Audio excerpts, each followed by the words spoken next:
Hello, in this video I want to show you how to fix a problem when you have stable internet connection, but you cannot use any network related apps like Google Chrome or Google Play Store in Asus ROG Phone 6D Ultimate.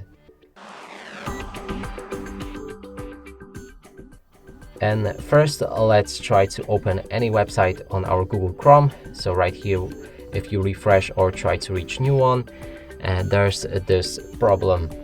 Same as with Google Play Store, so if we try to install any game, it's in the pending mode and it's stuck like this forever. Let's cancel it for now and move on to the fix.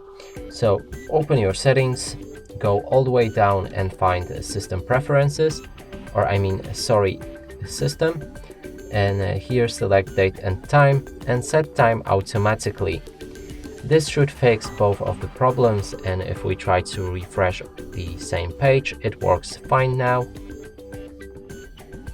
Or let's try to reach new one, as this is only the download link. So let's open a Facebook, for example. It works fine.